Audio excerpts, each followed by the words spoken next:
நடிகர் திலகம் சிவாஜி கணேசன் வாழ்ந்த தியாகராயர் நகர் இல்லம் நடிகர் பிரபுவுக்கு சொந்தமானது என்பதால் அதை ஜப்தி செய்ய பிறப்பித்த உத்தரவை ரத்து செய்யுமாறு சென்னை உயர்நீதிமன்றத்தில் ராம்குமார் முறையீடு செய்துள்ளார். சிவாஜி கணேசனின் பேரனும் ராம்குமாரின் மகனுமான நடிகர் துஷ்யந்த் தயாரித்த ஜகஜால கில்லாடி படத்திற்காக வாங்கிய கடன் மற்றும் வட்டியான சுமார் 9.5 கோடி ரூபாயை நீதிமன்றம் நியமித்த நடுவர் கூறி கால அவகாசத்தில் கொடுக்க தவறிவிட்டார். இதனால் சென்னை தியாகராயர் நகரில் உள்ள நடிகர் திலகம் சிவாஜி கணேசனின் அன்னை இல்லத்தில் உள்ள ராம்குமாரின் பங்கை ஜப்தி செய்து கடனை வசூலிக்க சென்னை உயர்நீதிமன்றம் உத்தரவிட்டது. திரைத்துறையில் மட்டுமல்லாமல் ஒட்டுமொத்த தமிழக மக்களிடமும் பெரும் அதிர்ச்சியை இந்த உத்தரவு ஏற்படுத்தியது.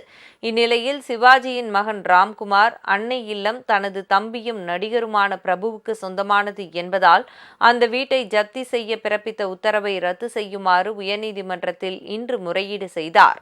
இதைத் தொடர்ந்து கடன் பிரச்சினைக்கு தீர்வு காணும்படியும் ஜப்தி உத்தரவை ரத்து செய்ய கோரியும் மனு தாக்கல் செய்ய ராம்குமாருக்கு நீதிமன்றம் அனுமதி அளித்தது.